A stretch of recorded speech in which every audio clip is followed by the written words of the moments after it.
Live from MMA Fighting Studios, this is Between the Links.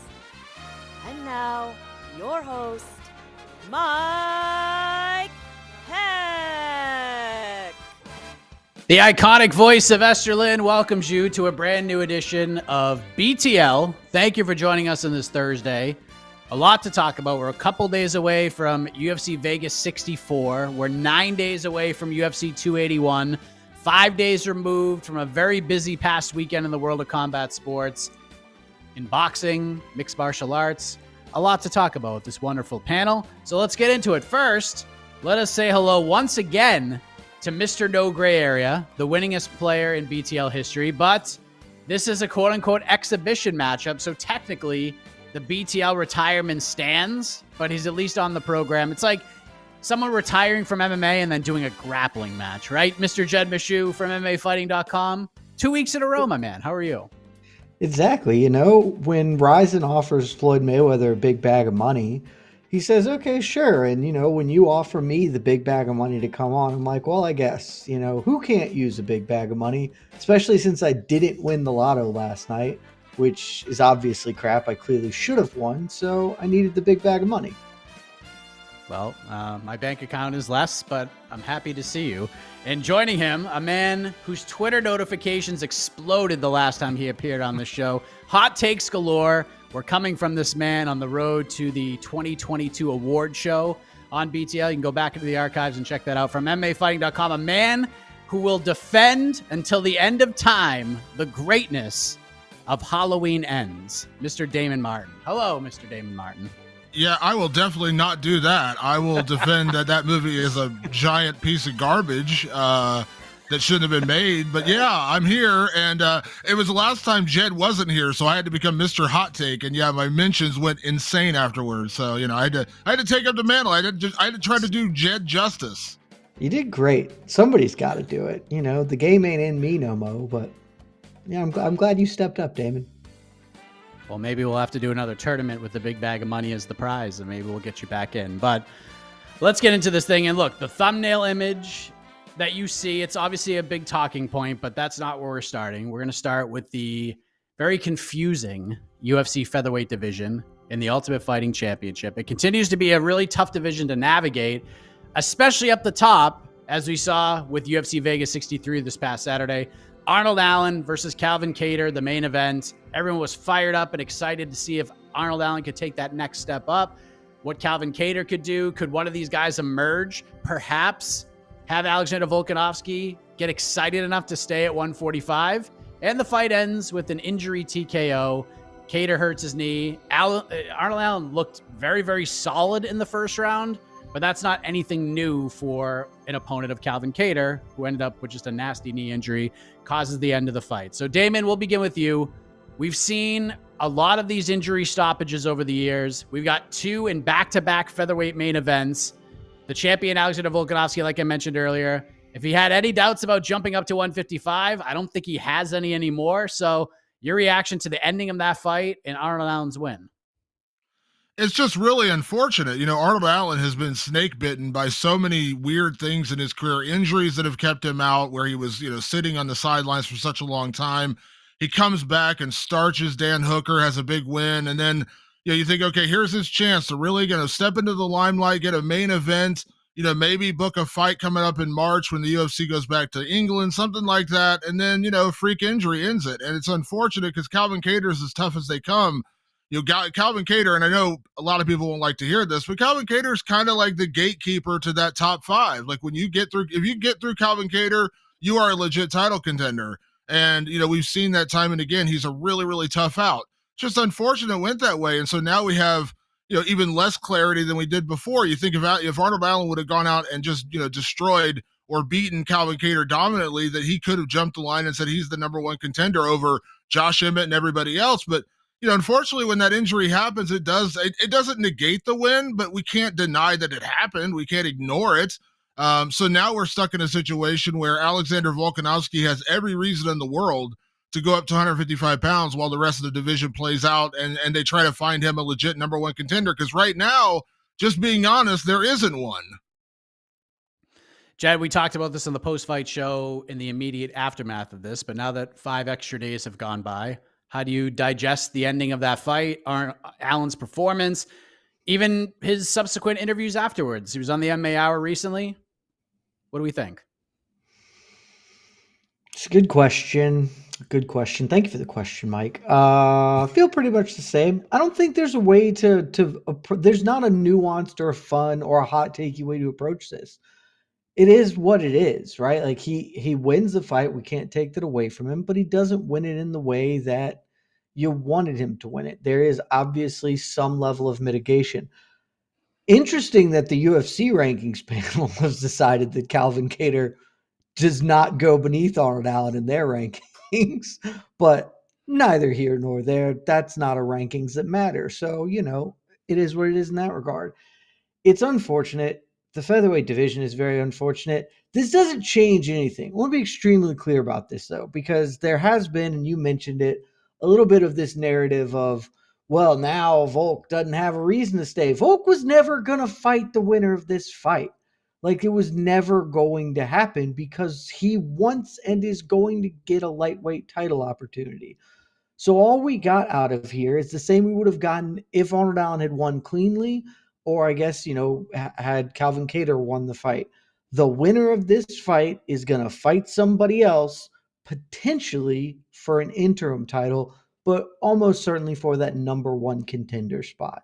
So even though it came about in an unfortunate way, we got to the result that we were going to get to regardless. In Arnold Allen's, not defense, but maybe if you're trying to look for a silver lining, because the fight was short, he didn't get injured in this. So now he gets to move forward. He gets to face Yair Rodriguez or Josh Emmett for a number one contenders fight, probably at the UFC London return show, that pay-per-view in March. Sir Allen's comments afterwards, it's what you can expect from Allen, right? He's not going to do the thing because that's not who he is. If the man could do the thing, he would probably already be fighting for a title right now, but that's not who he is. So he is going to Leon Edwards his way into a title shot after 12 wins. And he's good enough to get him. So I guess that's a path, even if he's not doing himself any favors. All right. So let's try to figure this out. Let's put on our matchmaking hats, because Volkanovski, we've talked about this for a couple of weeks now, even longer, for being honest. He's been saying, please, for the love of God, do an interim title fight. I want you to do it. Just give me a confirmed number one contender, for crying out loud. And they may just do that now. I don't know. But we have 3 names in the mix, it appears. And Jed, we'll start with you. We have Yair Rodriguez, who, since the win over Brian Ortega in somewhat similar fashion than Arnold Allen's, has done not the thing. He's done Yair Rodriguez things where he has shunned the idea of fighting for an interim title altogether. He wants Volk. He only wants Volk, and he will wait forever to get Volk. And then we have Josh Emmett, who has 5 wins in a row. He's been bit by the injury bug at times during this stretch. He actually deserves a lot of credit for all of these injuries he's come back from. But in most people's minds, the win over Calvin Kattar earlier this year, not a lot of people thought he won that fight. And then we have Arnold Allen, 12 wins in a row. He's 10-0 in the UFC, back-to-back stoppage wins on paper. What do we do here? Like, how do we book this division now? Who is the odd man out in this interim title discussion? Should the UFC go in this direction? Well, if I had my druthers, this would be really easy. You would book Arnold Allen versus Alexander Volkanovski because Volk has in no way cleaned out his division. There is a very, very deserving lightweight challenger for the new lightweight champion. And then there's not an odd man out. Volk fights Arnold Allen, and then you put Yair and Emmett together in a number one contenders bout. And it's the easiest thing in the world. It's the most meritocratic thing in the world. Makes all the sense in the world. But we're all living under the combined illusion that, like, Alexander Volkanovski just needs to have a lightweight title fight. But whatever. I'm not bitter that this very stupid thing that's going to ruin a lot of things is going to happen. Cool. All for a fight where he's going to get absolutely curb stomped. Like, it's cool. All right, let's spend 6 months doing this instead of actually, like, doing the thing you said you wanted to do, which was clean out your division and fight all these contenders. Make a case for pick one. Champions do it all the time. And you could do a lot worse than picking a guy on a 10 fight win streak. Like it's not a hard thing to do. That's what I would say should happen. It's not what's going to happen. Volk's going to go lose to Islam. He's going to spend 8 months doing that. And then we're going to get Arnold Allen. My assumption is that it goes Arnold Allen, Yair Rodriguez, and they just come and talk to Yair and are like, hey, man, don't care. I don't care what you think you are owed or deserve. Here are your options. You can take this fight. It's in for an interim belt. And if you don't take it, we're going to Josh Emmett. And under those circumstances, Yair's going to have to balk. He's going to have to check up and be like, oh, well, I guess I can't wait for Volk if there's already an interim belt made. That's just not going to work for me. So I think we're going to get that. And then Emmett's going to fight I would say it would make more sense for Emmett to fight the winner of Mitchell Topuria, that fight that's coming up. But I think there's also a very real possibility where he fights Max Holloway, because Max will just get rid of the Josh Emmett problem, because that's what Josh Emmett is. Josh Emmett didn't beat Calvin Kattar. He's not actually a real title contender that we should give credit to, because he lost to Kattar. And Max will take care of that problem for us, because Max is a problem solver. Damon, what say you? First off, I did score Josh Emmett beating Calvin Kattar, so sorry to ruin that delusion for you, Chad. We found the one. We found the one Josh guy. Emmett won that fight. That being said, it should listen. I do agree with one thing. In theory, it should be Alexander Volkanovski against the number one contender in the division, and based on results right now, probably is Arnold Allen. But again, we're not going to get that. We are going to get Islam Makhachev and Alexander Volkanovski. For whatever reason, that fight's going to happen. So we're moving on. The fight to make, if you're going to do an interim title, and I said this the other day, and I don't like interim titles. I've never liked interim titles, but in this case, it might actually slightly make sense, only because if Volkanovski fights Makhachev in February, chances are he's not going to come back and defend his title again until the latter half of 2023, because I don't see the Islam Makhachev fight going very well for him. And maybe he gets Kimura in the first round and he's okay to come back quicker, but I just don't see that happening. So he's going to be out for a while. So maybe in that way you justify an interim title. That's the best case, by the way, because if he wins, he's never defending his belt.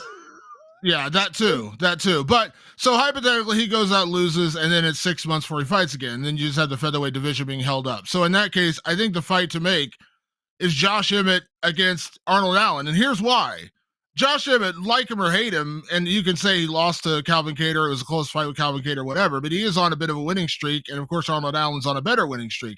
The problem with Yair Rodriguez, and I brought this up on Twitter the other day, Yair Rodriguez is 3-2 with 1 no contest in his last 6 fights, and those 6 fights took place over 5 years. Yair Rodriguez is like the least active fighter in history who is supposed to be getting an interim title. He's coming off an injury win over Brian Ortega, coming off a loss to Max Holloway. He had a win and another loss. I mean, the guy is not active enough to actually justify this. He rarely stays healthy enough to compete like that. He's 3-2 with 1 no contest over 5 years. That's ridiculous, okay? I cannot see and cannot justify putting this guy into an interim title fight, especially when you tack on the idea that he's also said, I'm not fighting anybody, I'm sitting out. Sitting out for what? You beat Brian Ortega on an injury. What did you earn? You went out there and got beat by Max Holloway. You're on a 1-fight win streak, and that 1 fight came under less than optimal circumstances. How are you demanding anything? Like, how is this guy demanding anything with his level of activity? So Josh Emmett, Arnold Allen, yes, it may not be the most exciting fight in the world. And listen, Arnold Allen may go out there and curb stomp Josh Emmett. Great. Then you have your legit number 1 contender. But get Yair Rodriguez, let him fight the winner of Topuria and Mitchell, and see if he can actually string together 2 wins in a row and not sit out for the next 3 years. I like both of those ideas.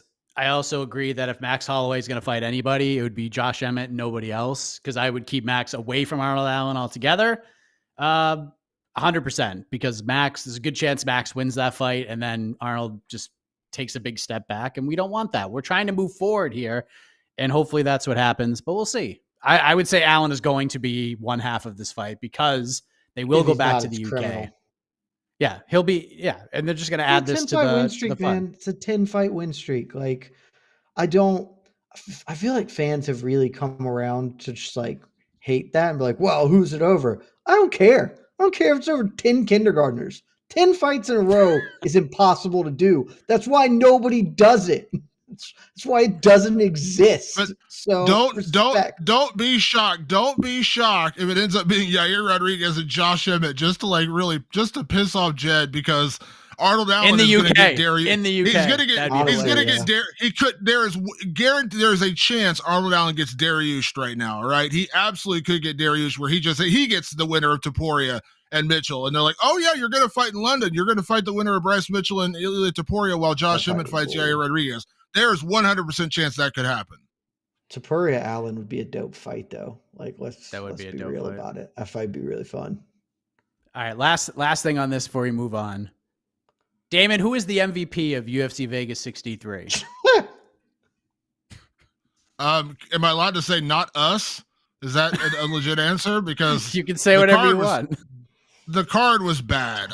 This card was, so we obviously, I had an idea we were going to be talking about this card ahead of time. So I'm looking at the card and kind of remembering what happened. And goodness gracious, this card was awful. This was a bad card. I guess if you're going to force me to pick one fighter and say he's the MVP, so to speak, the only answer is Arnold Allen, because he actually went out there and got a win in the main event, I guess. But if I have to go somewhere else, I'm going to go completely out of left field and say Roman Dolidze for going out there and just demolishing Phil Hawes in absolutely vicious fashion. And that's 2 knockouts in a row for Roman. Seems like a really fun guy. Seems like he's kind of picked up his pace a little bit.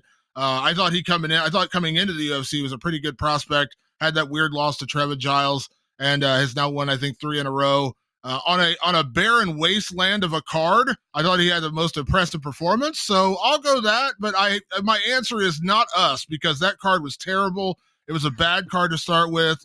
This is another example of the UFC just throwing anything out there and saying, look, we'll make you watch it. Because there's just nothing. There was nothing memorable happen on this card. The only thing memorable that anyone was even talking about afterwards was the weird decision in the Khalil Roundtree Dustin Jacoby fight. Outside of that, I've not heard one person say anything about this card outside of Arnold Allen. Jed, you laughed at the question, and then you made many facial expressions. So I'm curious what your answer is. There aren't any good MVPs. There's, I will note that I don't necessarily disagree with Damon's point or Damon's choices. It is interesting that both of Damon's choices, though, were fights that were marred by horrific knee injuries and cataclysmically bad coaching decisions. So I'm going to get on my soapbox for a minute. Coaches should protect their fucking fighters because that Roman Dolidze KO, great KO, entirely unnecessary, just didn't need to happen at all because Phil Hawes was done. Phil Hawes' knee was clearly ruined and could not adequately defend himself. And I am willing to apportion blame to the referees as well for not stepping in. But more than that, you get back to the corner, your fighter can't walk because his knee is all jacked up. And you're just like, yeah, well, go on out there. I'm sure that you having one functioning limb is going to really do great things. We saw how bad that was with freaking TJ Dillashaw. We saw the awful KO and brain damage that Phil Hawes took as a result of his corner not protecting him. And in the main event, I am not a medical professional, but I have to assume that the knee injury that was suffered, I'm almost 1,000% certain that is a torn ACL, that Calvin Kattar's knee did not improve by him going back out there, stepping on it and having it slide out even worse than it did the first time. Protect your freaking fighters. You guys are the least valuable people. I'd fire you all if I had any option to do so. MVP, though, the only person who really, I can't pick Dolidze because that performance is marred by the horrible work from Hawes' corner. So for me, if I have to pick one, it's got to be Tresean Gore because that is a highlight reel finish that, as long as Gore is, I think it was AK said this, maybe it was on to the next one. Your wonderful program here on MMAfighting.com, great network, great podcast. That Tresean Gore, as long as he's in the UFC, that is a highlight that will follow him around. That's going to be on packages forever. So it's slim pickings, but that's got to be the one as far as I'm concerned.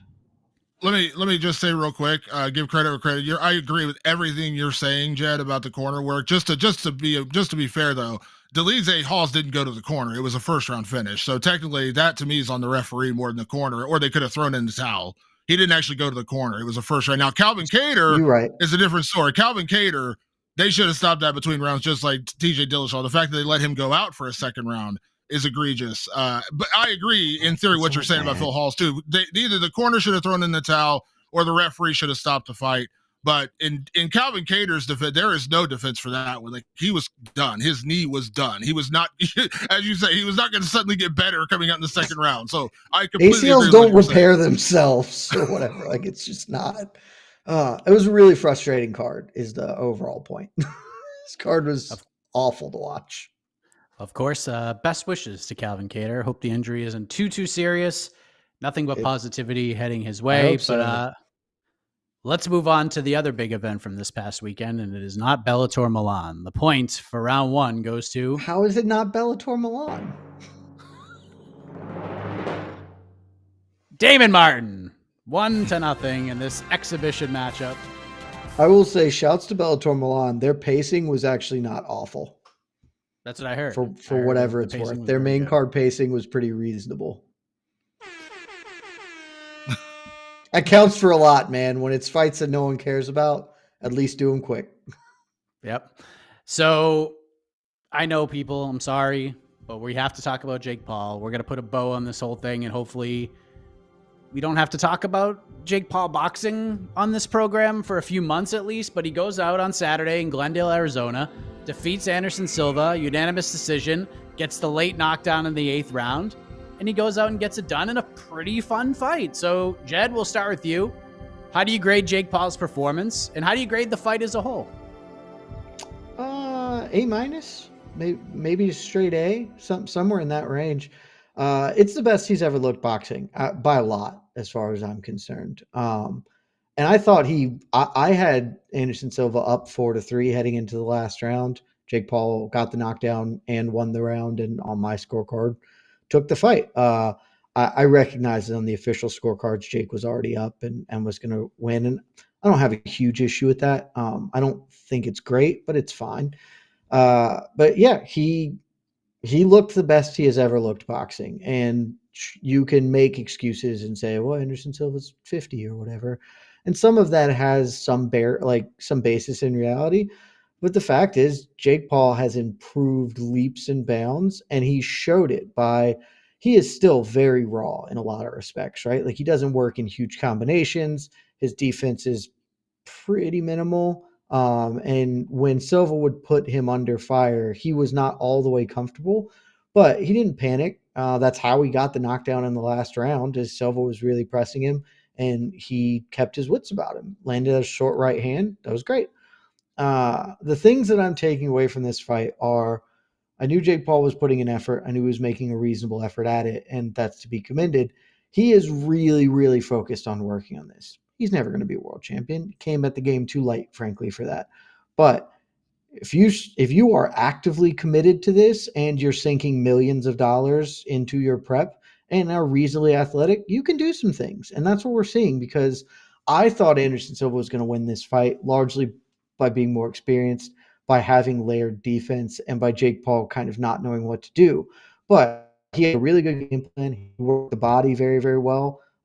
And he just affected a game plan. They clearly said, we know Anderson Silva is going to give up some rounds. You're going to have to survive the storms when he comes, but in the interim, you need to work. You need to get at the body, get the jab going, just stay busy and outland him. And they didn't come out headhunting like he had done in other fights, which was great, because if you come out headhunting, he's going to gas himself out. He's not going 8 rounds. He had a great game plan. He stuck to his game plan. It was just a good performance. Like, there's nothing you cannot take anything away from that performance. And if at this point you're looking at him and saying, well, he's shit, maybe in the confines of legitimate A-level pro boxers, okay, but like, for what he is, he's very, very good for what he is and what he's doing. So props to the man. Still don't like him as a person, but he's really working hard. And he might even be growing up from, the shitbag little 20-year-old he was. None of us are great people in our early 20s. Maybe he's maturing. Who can say, Mike? Well, that'll be a 30 for 30 someday. Damon, what say you? Yeah, I'm with Jed on pretty much everything there. I mean, listen, he went out there and beat, Anderson Silva. I mean, I picked Anderson Silva to win the fight. So I can't sit here, I hate the idea that everyone said Anderson Silva was going to be Jake Paul's toughest test. And then when Jake Paul wins, you say, oh, Anderson Silva's 47. He's old. He's slow. He's this, he's that. You can't do that. You can't in one breath say it's his toughest fight, then the next breath say he's overrated and all these other kind of things. Anderson Silva went out and beat a legit boxer in Julio Cesar Chavez Jr. We could talk all day about how legit Julio Cesar Chavez Jr. is, but the reality is Anderson Silva beat him and beat him going away. Jake Paul had a good fight. I'm much like Jed. I had Anderson up one round going into that final round. Jake got a 10-8 round in the final round. He won the fight. It was a solid fight, close rounds. I thought Anderson, in typical Anderson fashion, kind of gave away some rounds. He kind of played with his food a little bit, and maybe if he had been a little bit more aggressive, he could have gotten some of those rounds back. But also, again, I think there was a real fear of the counter power coming from Jake Paul. You can argue about how good of a boxer he is, but you can't deny that he actually does have legitimate punching power. And a lot of people have punching power. It doesn't mean they're good boxers. It was a good next step for him. I mean, Anderson Silva may never be a champion. He may never be a tremendous boxer and then, in that kind of level. But, when people talk about Jake hasn't fought, a pro boxer yet, come on, people. Like Anderson, like something that BJ Flores said on the MMA Hour yesterday. I said this before he said it. I said, you put Anderson Silva in the ring with Tommy Fury, he tools Tommy Fury. He dismantles Tommy Fury. Tommy Fury is awful. If you've watched Tommy Fury box, he is awful. He is a terrible, terrible boxer. But because he has a 9-0 pro record, somehow he's a more legitimate fighter than Jake Paul. It's ridiculous. Jake Paul has fought better competition 6 fights into his career than most pro boxers. Anderson Silva is legit. Is he a world champion level boxer? No, but nobody's facing world champion level boxers in their 6th pro fight. I said this on Twitter earlier. Canelo Alvarez didn't fight a winning opponent with a winning record till his 13th pro fight. I think Terrence Crawford, it was like 15 fights. These guys are getting, that's how boxers build their resumes. They go out and fight guys they pick out of a lineup at a swap beat, and then they go beat them, and they build their record of 15-0, and then they start getting legit competition. For what Jake Paul's doing, he's doing what he's supposed to be doing. He's just doing it on a bigger stage, and it pisses people off because everyone's talking about it. But legitimately, he's fighting decent enough competition for 6 fights in his career. And Anderson Silva's not a bad opponent. He went out there and did what he was supposed to do, won a good fight, showed improvements. He showed he's a much better boxer now than he was 10 months ago when he fought Tyron Woodley. And he did what he had to do, and he got the win. People who don't want to give Jake Paul credit are just not wanting to give him credit because they dislike Jake Paul, not because he's just an objectionably terrible boxer. He's not great, and he'll never be a world champion. And don't even mention Canelo Alvarez. You're never going to beat him. Come on. It's ridiculous. But, can he beat Anderson Silva? Yeah, he did. And Anderson Silva's a pretty good guy, a pretty good boxer. I'd rather see Kamaru Usman box Canelo Alvarez. No, I'm just kidding. But heading into this fight, Damon, well beyond, probably since December of last year, and definitely in the build to UFC 279 and beyond, this fight was with Anderson Silva for Jake Paul was a hurdle to get to a potential fight with Nate Diaz. Of course, Diaz was in the building. He was in the building in December in Tampa as well. There was an issue with Paul's team in the back. Stockton slaps were thrown. Water bottles were thrown. This whole idea has been building for a hot minute now, but I feel like where people were heading in and where they are now, much different. I feel like people have soured on this idea since Saturday. So do you agree with that, Damon? Are you interested at all right now in seeing Jake Paul versus Nate Diaz in a boxing match next, if it's possible to put together, because he's not completely free from the UFC by all accounts, but you know what I'm trying to say here. First off, anytime Team Diaz is in the building, don't give them water bottles, okay? Give them like the concert thing where you have to take off the cap so they can't actually throw a full water bottle, because these dudes love to throw water bottles. Second, no, I mean, the reality is, and I said this on Saturday, and a lot of people, argue with me and other people agreed, but Nate Diaz is a 3-1 underdog to Jake Paul. I mean, listen, Anderson Silva is a better boxer than Nate Diaz, and he's also a much bigger boxer than Nate Diaz. Nate Diaz is a 155-pounder masquerading as a welterweight. Unless Nate Diaz suddenly becomes a bodybuilder and puts on a ton of body mass and everything, he's going to probably walk into a fight with Jake Paul at 175 pounds. Jake Paul, is probably stepping in there at 200 pounds. It's going to be another example of Jake Paul taking on a guy who's overmatched, oversized, and overpowered. Is Nate Diaz a decent boxer? For MMA, he seems to have boxing, but we've never seen him actually in a boxing match. We can hear all day about how Nate Diaz trains with Andre Ward, and he does all these things in the gym, and he has he has a good boxing style. But ultimately, Nate Diaz, has those pitter-patter volume punches that I don't know that that's going to work in a real legitimate boxing match against a guy like Jake Paul, who's going to be that much bigger, that much stronger, hits that much harder. Do I want to see it? In theory, I want to see it only because I want Nate Diaz to get a huge bag of money to fight Jake Paul, because that's what he wasn't getting in the UFC, and he didn't get treated right on his way out of the UFC. We all know that. The UFC did him dirty. I want Nate Diaz to get paid. And if this is the way for him to go out and get a big 7-figure payday, a massive payday, and it's going to be a big pay-per-view, go do it. And in that regard, yes, I want to see it because I want Nate Diaz to get paid. On the other side, I don't think the fight goes well for Nate Diaz. I don't think it's really that competitive of a fight. He's going to be undersized, and Jake Paul is getting better as a boxer. And now we're asking, how old is Nate Diaz? 37? We're asking a 37-year-old guy to step in there, and basically boxing for real for the first time against a guy who's been training nonstop for the past 3 years. I mean, listen, I don't think it's a competitive fight. But if you're asking me if I want to see it, I only want to see it for that one reason, and that's because I want Nate Diaz to get paid. But otherwise, no, he's going to be a 3-1 underdog, and I don't see the fight going well for him at all.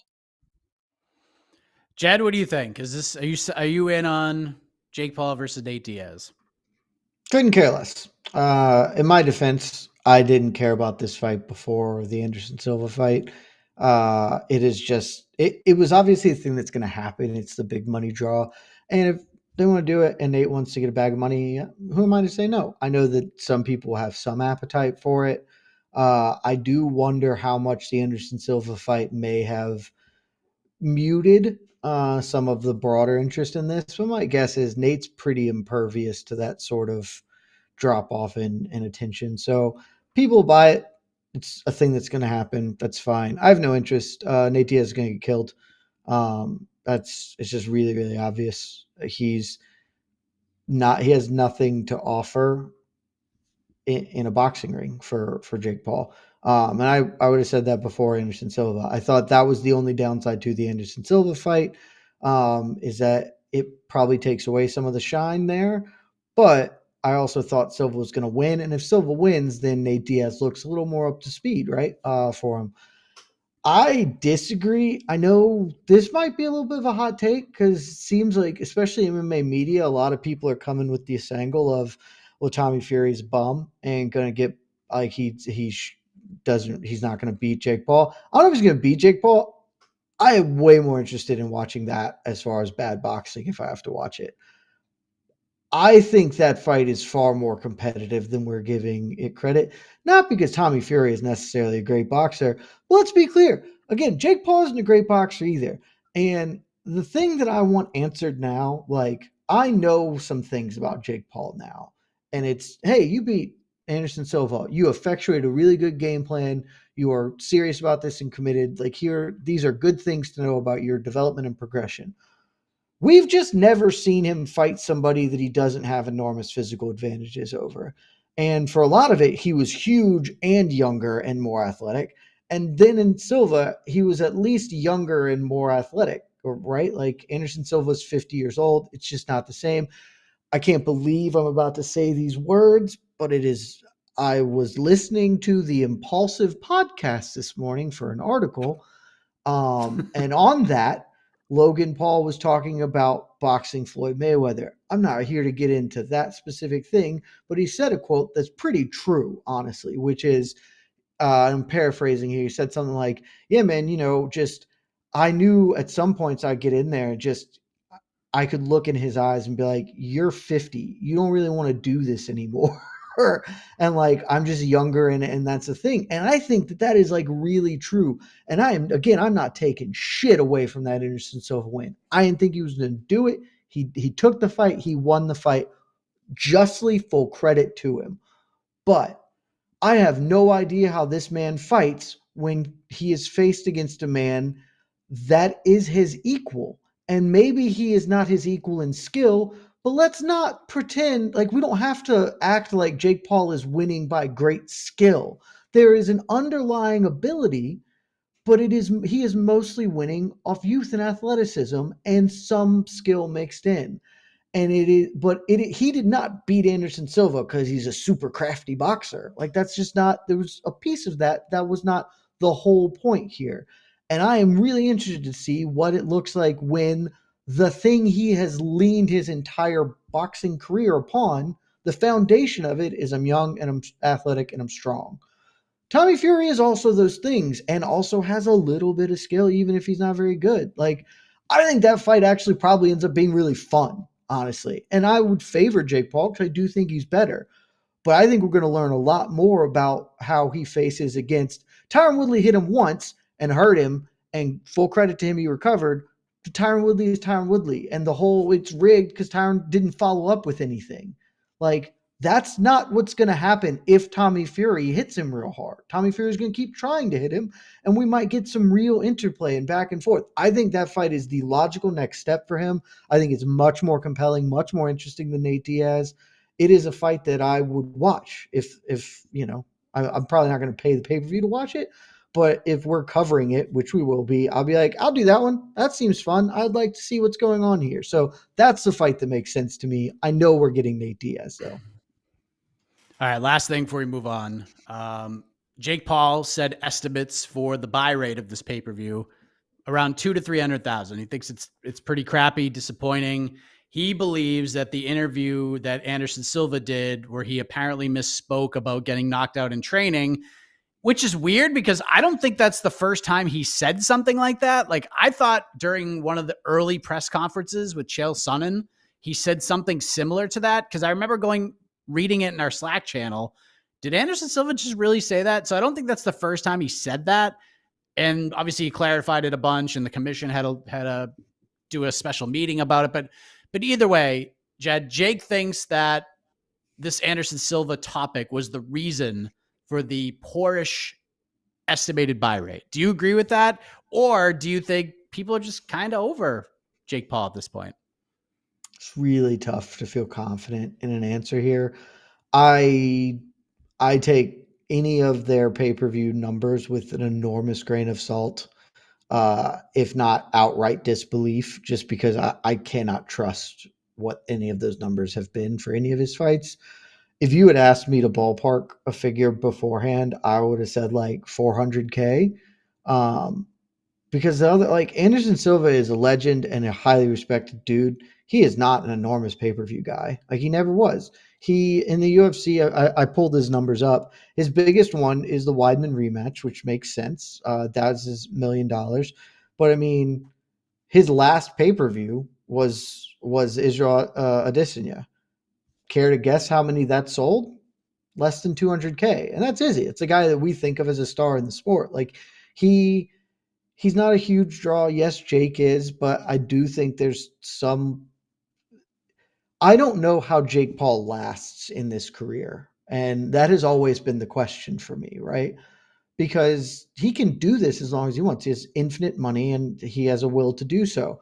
But I don't know how long his fan base follows him, because nobody from boxing is following him for love of the game or the sport. And the only people who are following it from MMA have this perverse desire to see him lose. And I don't even think that's like a huge number of people that are invested in this. And so, to my belief or understanding of this, is that most people are just Jake Paul fans. They were fans of his from something else, and they're here to follow this endeavor. But that feels like it has diminishing returns, because, okay, it's fun to watch him do this once or twice, but this is fight 6 or 7. Like, I don't know how long he can keep doing this thing. And Nate Diaz will bring it back, right? Like, doesn't Nate Diaz, people are going to care because they know that name. The Jake Paul fan base is informed on who Diaz is. But I do think that there are hugely diminishing returns in him continuing down this path. And I think that's probably more to blame than Anderson Silva saying he got knocked out. Damon, I got to say, 200,000 to 300,000, at least the It's way not I bad. estimated it, it was better than I thought it was going to be. Like, I honestly thought that was a better number than I thought it was going to be. So your thoughts on his reaction to it, and kind of saying that, listen, if Anderson never says the knockout or knockdown thing, this was doing 400,000 to 500,000 pay-per-views. Yeah, I don't agree with that part of it. I mean, I don't think people really cared that much. I mean, was it a little bit of controversy during fight week? Sure, but you and I and everyone else knows controversy usually sells pay-per-views, not the other way around.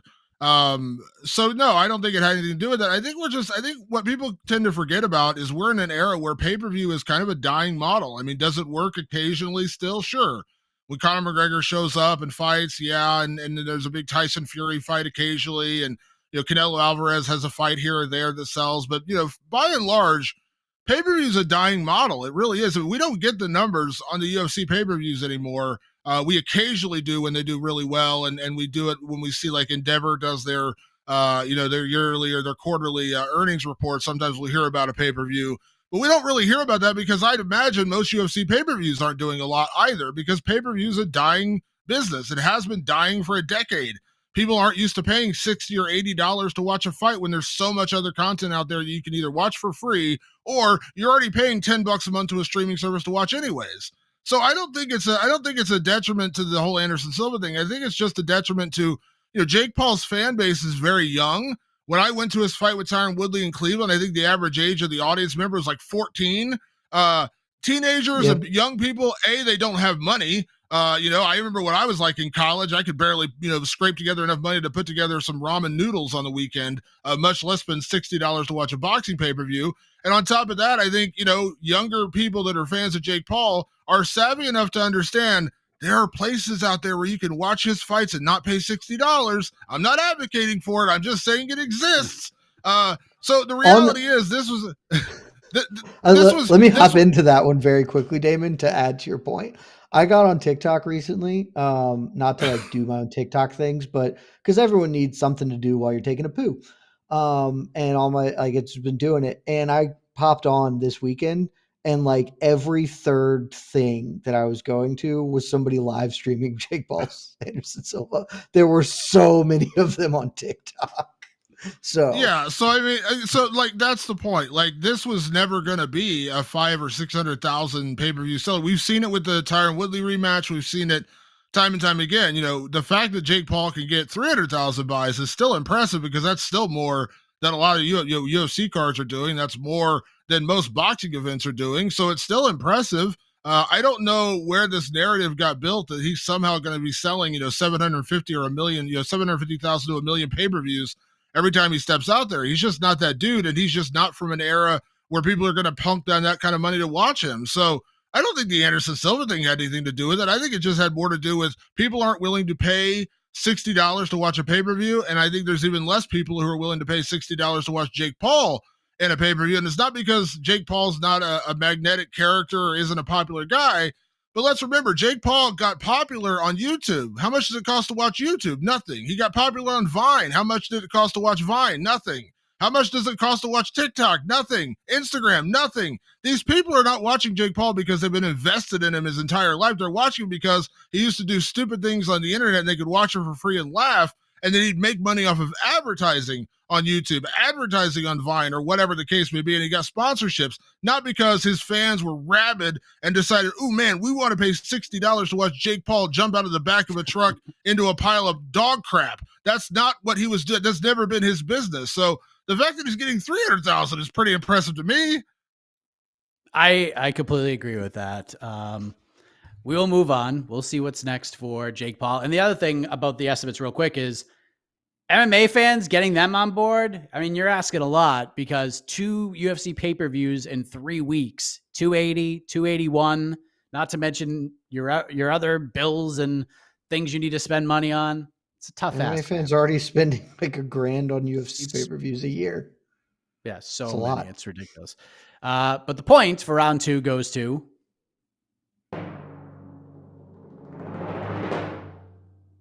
Jed Meshew, 1-1. As we move to one of our favorite topics on the show, how to view the upcoming UFC Fight Night event. This most recent one on paper, as you heard in round 1, kind of yikes in delivery. It was kind of yikes on paper. Good main event. Overall, not great. This one, UFC Vegas 64, we were supposed to get Bryce Mitchell versus Movsar Evloev is the main event. Evloev gets hurt. Bryce Mitchell now fighting Ilya Topuria December 10th. Now we're getting Marina Rodriguez versus Amanda Lemos, which is a main event with some stakes. This card, to me, is better on paper than last week. Like I said, main event has at least some stakes. Not what we're originally scheduled to get. Co-main is actually really good. And there are some intriguing storylines and questions that I have heading into this card, much more so than Vegas 63. So, Damon, your thoughts on this lineup, which is the go-home show, by the way, for UFC 281. I mean, are there more intriguing matchups than last week's UFC Fight Night card? Sure. But you're also, it's like measuring bad against terrible. I mean, it's really not a lot that you're, complimenting it on. Is it better? Sure. But that's like saying Halloween Kills is better than Halloween Ends. You're really not setting the bar very high there. The reality is this is a bad card. This is still a bad card. I mean, when they had, Mosvar and Bryce Mitchell, that was a really fun main event. And I was up for that one. Marina Rodriguez and Amanda Lemos is just not that intriguing. And in reality, Marina Rodriguez, probably deserved to be in a title fight right now. I mean, if it wasn't for her split decision loss to Carla Esparza and everyone liking Zhang Weili so much and her, sending Joanna into retirement with that just nasty spinning back fist, by all other metrics, Marina probably would have been in the title fight. But, be that as it may, she's not. And so she's getting Amanda Lemos instead. So there's some stakes in that fight, I guess. I mean, if Amanda Lemos wins and Rodriguez loses, is anyone going to cry that, oh my God, we lost out on a number one contenders fight? Because no. I mean, go back and watch the first fight with Carla and Marina. It wasn't exactly the most thrilling contest in the world. And Marina and Zhang Weili, is anyone screaming for that fight? So, the stakes are fairly low. I mean, I like Neil Magny and Daniel Rodriguez. That's a fun fight. I like Grant Dawson and Marco Madsen. That's an interesting fight. But again, stakes are basically zero. I mean, there's nothing on the line here. What really the stakes are in this fight, the UFC is continuously putting these cards on where they're just daring you to watch. They're like, let's see how far down the roster we can go to headline a card, and people will still tune in on a Saturday night to watch these fights, because I think it's really apparent that they're stacking pay-per-views to the gills now, and they want you to pay $80 to watch the pay-per-views, and they really, really don't seem to care much about these fight night cards, because years ago when they lost a main event like this, they might shift people around. They might, try to move a fight off a pay-per-view and headline this card. They might take, I don't think they're going to take, Dustin Poirier and Michael Chandler necessarily, but there's enough fights on UFC 281. They might shift that one a week earlier, but they don't care. They don't care now. They want you to buy the $80 pay-per-view, and they don't care about the fight night card. So that's what we're seeing here. We are literally seeing the UFC daring you not to watch. Jed, your thoughts? Challenge accepted. Look, I've been giving this speech a lot on various programs. It feels this isn't a good card. It's fine. And I don't want to yuck your yum. If you're really stoked about this, if you're a big Marina Rodriguez fan or whatever, or you just have nothing else to do on Saturday nights and you love watching fights, and that's great. Tune in, enjoy it, because life's short. Do the things you like. On paper, this isn't very good. It is probably better than last week's, but that's really doesn't take too much, as Damon was saying, for the cream to rise to the top there. There's some things that are interesting here. It's just, honestly, truth be told, part of this is just fatigue. There's simply so much of it that even if these fights are fun, 46 fight cards a year is a lot, on top of Bellator, on top of PFL, top of one championship and stuff. And it is just a lot of content to deal with. And so cards like this, which maybe aren't awful, like even in principle, it still just feels less. And dirty secret, dirty truth of it is, feels less because the main event. And that's it. Like, frankly, people get far more excited about events that have more interesting main events. And I love Marina Rodriguez. I think she deserves to be fighting for a title already. The strawweight division broke, so she didn't get to. Unfortunate. If she wins this, she should be the first title challenger for Weili Zhang after Zhang wins the belt on next Saturday. But maybe that won't happen because MMA is a weird sport and nobody seems to care. But nobody cares, and that's the problem. Like, if she goes out here and beats Amanda Lemos, it's a great win, and 10 people are going to stand up and take notice. And that's A lot of that's on the UFC for just being dog shit promoters. Frankly, some of it's on the fighters for not being more interesting. Like that, I know that you don't feel that that's your job, that your job is to fight and to train, and okay, but you also just have to accept that under those standards, you're going to be the Arnold Allens of the world, where you're a great dude, great fighter, maybe the best fighter in the world. And we're never going to know for 12 years because you aren't doing the other piece of it. And Marina Rodriguez and Amanda Lemos have not done anything to really captivate you. And it just is what it is with this fight card. And so, again, I'm not actually watching. I have Saturday off because UJ is playing Tennessee, and I'm going to just be out of my mind. But I will tune in to MMAfighting.com. It's a great website, and it's going to have all my coverage needs. I can look and see where my bets have won and lost. I can see any of the appropriate highlights, which I'm sure we'll have up. And then maybe on Sunday, when I'm nursing a real bad hangover, I will go on to ESPN and I'll rewatch maybe the whole event, maybe some of the fights. Because again, there are things here. Mark Madsen, Grant Dawson. That's probably not a fun fight if we're being real, but it's a really relevant, really good fight for what should be a top 15 ranking, basically. Like the winner of that should be universally considered a top 15 lightweight in the world. Co-main event, I love D-Rod. Daniel Rodriguez, I think he's one of the top welterweights in the world. Neil Magny, been one of the top welterweights for a long time. Great fight. Main event could determine a title challenger. Yeah, that's actually about it, though. I was trying to pull a fourth, and there isn't a fourth one. I mean, not a real one. So you got 3 solid fights in there, and maybe some of those other fights turn out fun. Who can say? But I'm not holding my breath or telling my friends, hey, you guys, drop what you're doing Saturday night. You got to tune into this. This is something to keep the wheels spinning until we get to 281 next week, which is a legitimately awesome card, and I'm very excited about. We'll talk about 281 in a moment, but last thing on this, Jed, you mentioned should. We say the word should. We say deserves. And as Damon taught me many, many years ago, when I was breaking into this crazy sport of ours from a media side, you're supposed to strike the word deserves from your vocabulary. So you're going to be in the UFC matchmaker's shoes right now. Answer this question and give some context to it. True or false, a Marina Rodriguez win gets her a title shot next. Her next fight will be for the belt. True or false? Is this in like real life or in my I have the magic pen life? This is real life. Oh, false. That's a shame, but false. In my fantasy world, she gets it because I've never seen her lose. I know that she technically has a loss on her record, but I've never seen it.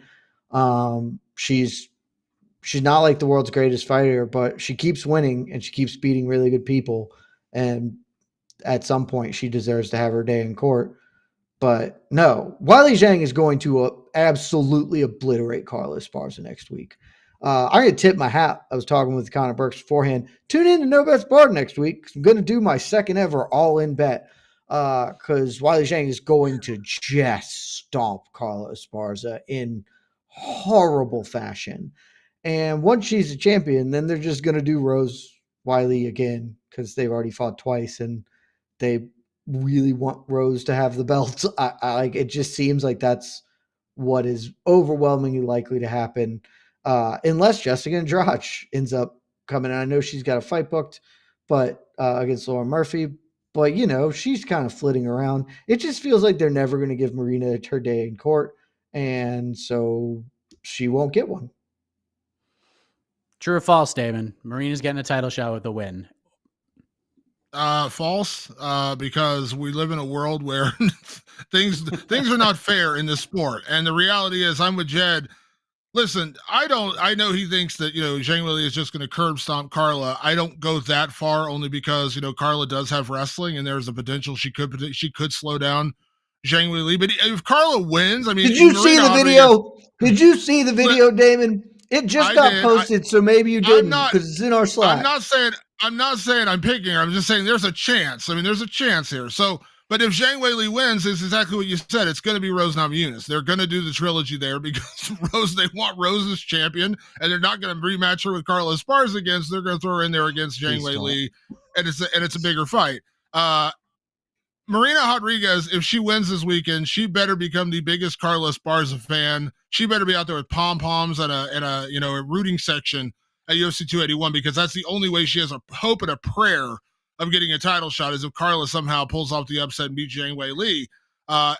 Because otherwise, what's probably going to happen is Marina Rodriguez will win, Zhang Weili will win, and then they're going to say, Jessica Andrade, after you get through Lauren Murphy, you want to come back down to strawweight and fight Marina Rodriguez? There's your reward, Marina. You got to fight Jessica Andrade, because that's what's going to happen. There's just no buzz for Marina Rodriguez getting a title shot, even though she is legitimately the person most deserving right now.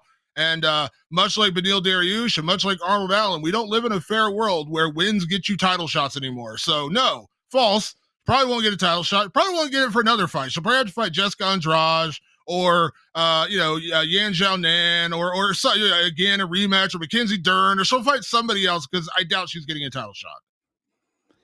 I mean, now that we have sold you this card for Saturday, join us for the People's Pre-Fight Show, 3:30 on Saturday, and we'll get you right over the hump to get you ready for UFC Vegas 64. So we will move on here. The point for round 3 goes to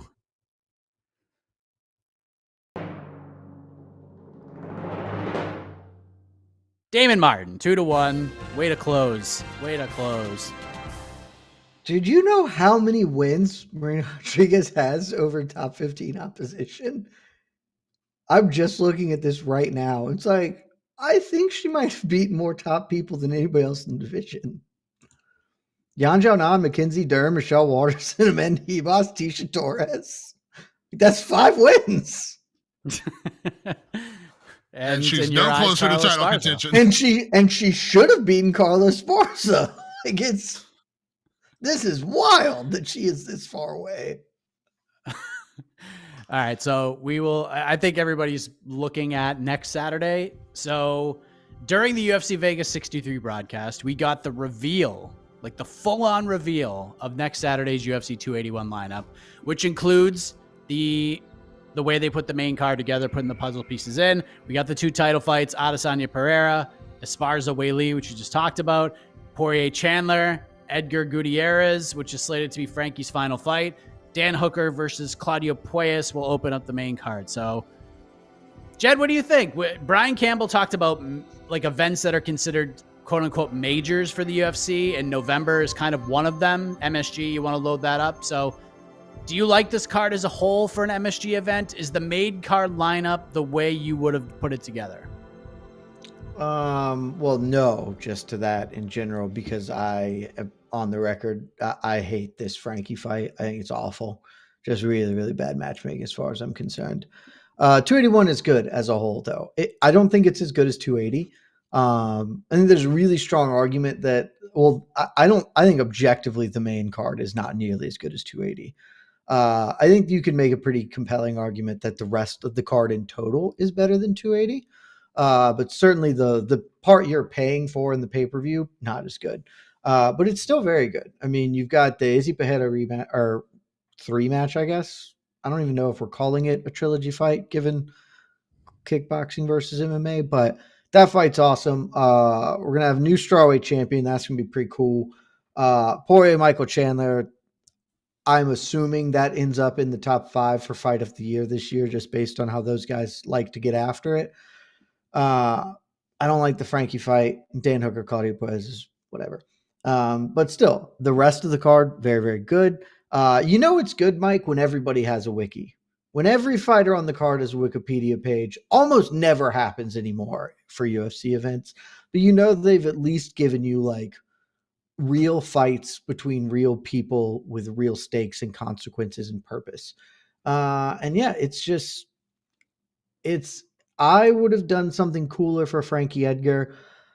Dominic Cruz is the correct answer. I know that Cruz coming off the L. It's tough to make that timeline work, etc. But this is just the worst sort of matchmaking in that Frankie just wanted to fight in New York. That was it. He wanted to do this, and I get that. They didn't give him, like, Chris Gutierrez might win this fight. Like, he's a really decent chance to win this fight. I'm not saying he will, but even if he doesn't, Frankie really just gets to go out with a win. Cool. But it's not a win that means anything. Like, no one's going to remember this as a win. If he loses, it's a really, really awful way to lose, and it doesn't build anybody up because Chris Gutierrez is not a dude you're building a name off of from the Frankie fight. It's like when Alex Morono fought Cowboy. Like, it just, what was that doing for anybody at the time? It just was a fight that we made. I would have loved them to do something cooler for him for his farewell, or just give him a total squasher, like just total can. If you can't find any name that works, give him a total softball. And then Dan Hooker, Claudio Perez is whatever. I would probably, frankly, have rather had Brad Riddell, Renato Moicano on the main card. So I think that fight is going to be awesome. But, tomato, tomato. No real wrong way to eat this Reese's. Damon, your thoughts? Main card, I would agree, is probably not as strong as 280, although I would say it's close. I would say that, when you got the Chukagian versus Fior fight, that's a really, really bad fight to lead off a main card. And, it's a number one contender match, even if the fight's trash. But it's still a terrible fight. Yeah. Hooker and Poyes is fine. I listen, I'm an old school guy. I love Frankie Edgar. I agree with Jed. This is a terrible bit of matchmaking, not necessarily because Gutierrez is going to wipe the floor with Frankie Edgar or anything, but there's just no interest in Chris Gutierrez. This is all about Frankie Edgar's retirement fight. And the UFC is just demonstrably terrible at matchmaking their legends. I mean, they're just really bad at this. When a guy is like on his last legs going out, they're really bad at matchmaking in this particular instance. They literally just throwing darts at a board and saying, "Oh, Chris Gutierrez, sure, why not?" Because we have no other reason to throw this fight together. But it is Frankie's final fight. It'll be cool to see him go out, walk out to, kick in the door here in Notorious B.I.G. one last time, rocking on a pay-per-view. He'll actually get an entrance on a pay-per-view, which we don't normally get on ESPN Plus. So that would be pretty cool. Poirier Chandler's ridiculous. I mean, that, I know Jan O'Malley was kind of like the equal to this. That is, I think, even potentially a better fight because we know based on history that these two guys are going to go out there and beat each other into brain damage. So it's going to be incredible. The co-main event, listen, Zhang Weili and Carlos Barza is not the most compelling main event, but it's a title fight. And then I'm super intrigued by Adesanya. I'm super intrigued by Adesanya and Pereira, but top to bottom, I would argue 281's a better overall card because when you look at the prelims are really good. I mean, you got Dominic Reyes coming back against Ryan Spann. That's a really intriguing matchup. What does Dominic Reyes come back and look like, after such a long layoff and some really tough losses? That'll be interesting. Molly McCann, Aaron Blanchfield. Molly McCann's had these couple, highlight reel knockouts. Aaron Blanchfield is, in my opinion, one of the best prospects in the 125-pound division. That's a really intriguing fight. Brad Riddell and Renato Moicano is actually a really fun fight. Like, I'm actually really intrigued by that when Moicano has been really fun to watch since he's gone to lightweight. So this is so top to bottom, I'd argue top to bottom, it's a better card overall. I mean, you got Matt Frivola and Ottman Azaitar on the prelims. That's a really good fight. Ottman's undefeated, huge knockout power. That's a really interesting fight. Andre Petrovsky's on the undercard. I really like him. He's a really fun prospect. So top to bottom, 281, I think it's better. But for the $80 pay-per-view, I would say it's still not as good as 280, but it's a really good card. And this is one of the times where I would say it's worth buying the card. Like, where I look at this card top to bottom, if I was a paying fan, I would say, yeah, this is worth a pay-per-view because this is actually a really good card. Damon didn't even mention the best part of the undercard. I mean, he mentioned it, but he didn't mention why. Ottman Azaitar versus Matt Frivola. We finally get this fight. We've been waiting over a year since they were originally booked, and then the whole what's in the bag. Oh, that's right. The what's in the bag thing. That's right. For breaking COVID protocols. And they cut him, and then they're like, never mind. You come on back. And they booked it a year later. So a year and some change later, we finally get that fight. They need to pull a promo with that one and just put in just replace box with bag and do the 7 thing. Have Brad Pitt go, what's in the bag? It's going to be my low-key banger if you were asking that question. Like, not for any reason other than I think it's hilarious. We'll talk more about 281 next week, I'm sure. But for time purposes, we will move on. The point for round 4 goes to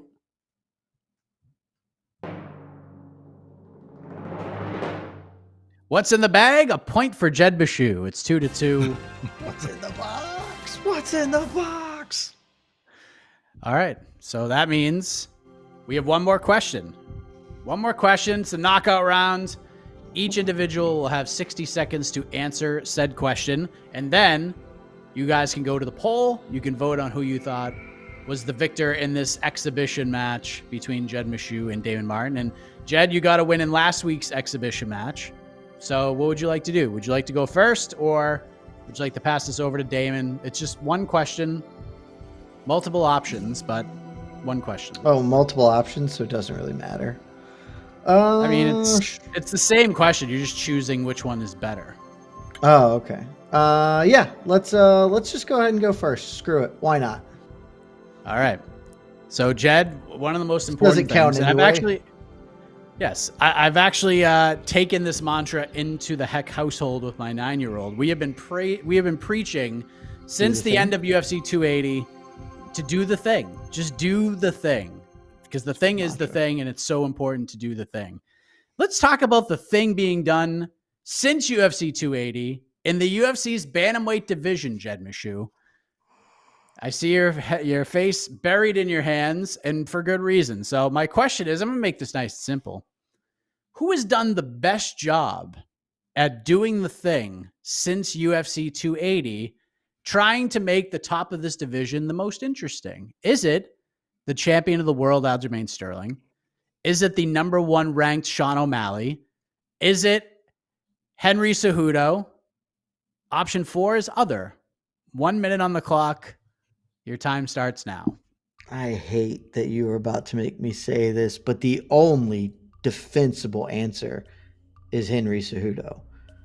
I want to be extremely clear. I've been really clear in all our other programming.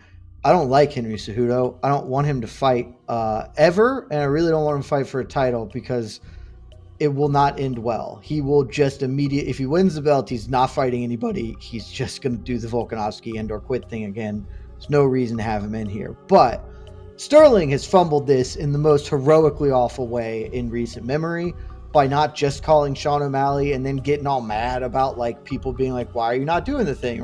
People get mad at me, whatever. He can't be it. And Sean O'Malley is still not even really doing the thing. He's like only kind of tacitly doing it. Like, yeah, well, you know, but like, I'd kind of rather fight Cheeto. And cool, fight for the belt, man. Do the thing. Henry's the only guy who's standing up and be like, pick me. I would like to fight for the belt, please. And if Aljo wants to sit out, I will fight Sugar Sean O'Malley because that's a big bag of money and a belt. I would like those things. Let me do the thing. All right. Damon, we go to you. Who has done the thing best since UFC 280? Is it Aljamain Sterling, Sean O'Malley, Henry Cejudo, or somebody else?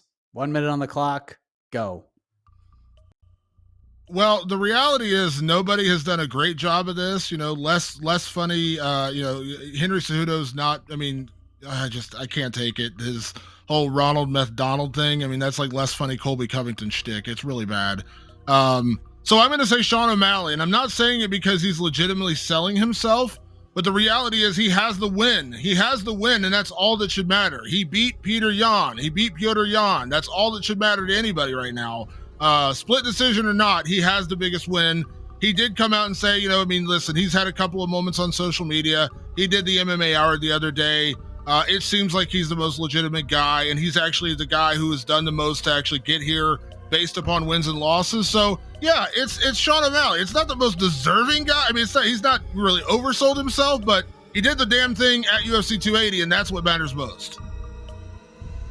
All right. So there we go. 3 intriguing options. It's like who has done, I don't know, who is the least wrong? That's kind of the question here. It's not like who's done it best. It's who is the least wrong. I don't know. But we have 3 guys. This division has literally done nothing since UFC 280 because of the champion, because of him. And I was actually leaning Cejudo a little bit because he at least called out Sean O'Malley. I hated the interim idea because it's not going to happen. And he's trying. Is he? Yeah, kind of. But he's the only one who looks like he's actively making an effort. It's like, I don't care. I'll fight any of them. He's making an effort because nobody cares to see Henry Cejudo fight any of these guys. That's the problem. Like, no one is screaming for Henry Cejudo to fight Sterling. No one is screaming for Henry Cejudo to fight O'Malley, Cheeto. That's the problem. He's banging the drum in an empty room because no one is listening. Literally nobody's listening. But Nobody is listening. Effort matters. Just try. But just go. try. Just fight anybody, Henry. I'm telling you, go fight anybody. Go fight anybody. If you win, people will start talking about it. You will get your title shot. But literally, fight Song Yadong. Fight Chris Gutierrez. I don't give a shit. Fight him. That gets you a title shot in my eyes. Just fight somebody. I don't really know why Henry didn't try and fight Frankie. That feels like that's actually what he should have done. Just been like, well, Frankie wants to fight at MSG. Let's do it. I'll do it. I'll send him off. That's what I said this exact thing when I interviewed Aljamain Sterling a few days ago when we were talking about this, and Aljamain said he wants to take a break till June, which, I have no problem with that. He's been an active champion. Sure. 6 months is really not that long of a layoff. I said, Henderson was banging the drum for a title fight. Why doesn't he go out and fight Corey Sandhagen? Go out and fight Chito Vera. And then if you win, people are going to be calling for you to get a title shot. Right now, nobody cares. Nobody cares. I will never call for that man to get a title shot. That's all I want. Just show us. You can't trust him. You literally can't give him a title fight. You cannot do it. You can't. The moment he wins the belt, he is going to do the exact same thing. So you just can't ever let him fight for a title. Fight somebody else. Fight somebody else. Show us you care. That's all. That's all. Fight Max. Right. Fight Max. Do that, Henry. Ooh. We don't have anything else to do with Max. That's an idea.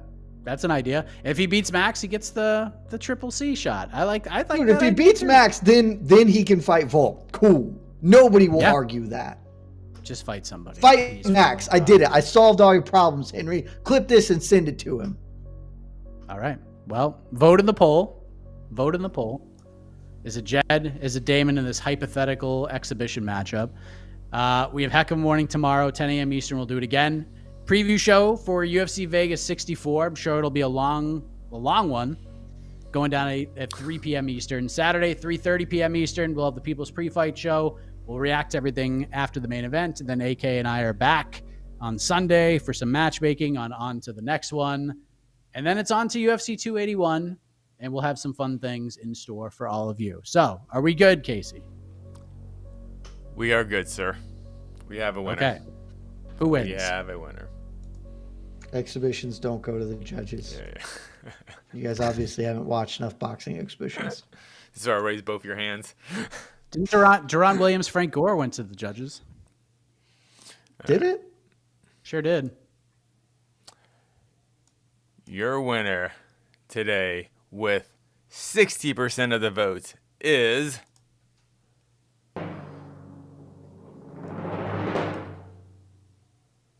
Jed Meshew. Jed Meshew. Not even celebrating because it's not. It doesn't matter. It's not a real competition. This is the Ultimate Fighter. You just want to fight on the Ultimate Fighter. It's just, ooh, do I get a 6-figure contract? Yes, you get a 6-figure contract, but you got to keep winning. Anything you'd like to say about the people? You're 2-0 in these exhibition matches. Are you leaning towards a comeback anytime soon? I am not. I do have something to say. I had hoped that deep in your heart of hearts you would understand what was going on this weekend. But you didn't, and we didn't talk about it. So I'm going to shout it out right now because, sure, the UFC's back this weekend. And yeah, 281's next weekend. But also this weekend, Fight Circus 4, baby. It is now on Fight TV. I won't lie, I'm a little bit sad that the Cam Soda aspect of this has shifted away to a much more reputable website in Fight TV. But I can only assume it's going to be the same sort of anarchy and lunacy that the other three have been, which if you've followed any of my content for any amount of time, you know that I have been a huge supporter of what they do. Check it out on Fight TV. You're going to at least enjoy yourself, even if maybe it's not the best thing you've ever seen. Do we have what's if there's one fight on the card that you have to watch? Like, what's the rule set? Is there anything crazy? It's always the asymmetrical championships. Those are the fights that are the most fun. the 2-on-1 fights. They've got some other things. They've got a wheel of violence this time around, which is spinning the wheel. I think, though, I may have this wrong, that they're doing an all kicking versus only punching fight, which is going to be great. So it's just a bunch of lunacy like that, and I'm going to watch, so you should watch too. Fight TV, check it out. And see, Fight Circus always does the right thing. They listen to the program. They take our advice that we give to other promotions, and they notice that none of these promotions take this advice, and then they do it themselves because now they have a wheel, and the wheel of violence is going to be the most. The wheel of violence is such a good idea. It's just great idea. Fun. Why are more have a wheel too? Yeah, why are more MMA promotions not ripping off this idea? Because Bellator should 100% have a wheel of violence fight. Like, they 100% should steal that idea. Who knows? Who? I think, honestly, probably because they are, I can only assume, loosely sanctioned. It happens in Thailand. I don't know that there's oversight that's going on. We promote that. If Bellator does it, I'll promote that, Josh Thompson. I'll promote the Wheel of Violence fight, Josh. Are you listening, Josh? I will promote a Wheel of Violence fight in Bellator. Get it done over there. You got it. You work for them. Get it done. Also, I want to clarify because I just pulled it up. The kicking only versus punching only is called Upstairs Downstairs. Only legs and only arms. And it features TT Denman, who has been on all 3 of the other Fight Circuses in the human cockfighting, which is their kick only fights. It's going to be awesome. I mean, this is the event of the weekend, ladies and gentlemen. So it really is. We might even cover it. There's a chance we're going to cover this bad boy, and I can't wait. I hope I get the hot tag. If we don't cover it, 1,000% next week's Missed Fist will just be a Fight Circus thing, because every other Fight Circus one, AK and I have just covered it on Missed Fist. Oh, my God. All right, you can hit the exit music, Casey. We are done. Thank you all for watching. We'll see you tomorrow. Programming, the usual weekend kickoff stuff, like I mentioned earlier. For Jed Bishu, for Damon Martin, I am Mike Heck. The iconic voice of Esther Lynn will take you home. Big shout out to Casey on the 1s and 2s. We'll see you back here next week before UFC 281 on BTL. Good night, everybody. Love you guys. This has been Between the Links, a mixed martial arts studio production. Thank you for watching. Click the subscribe button. Thanks, Esther. I'm Esther Lynn. Happy birthday, AK.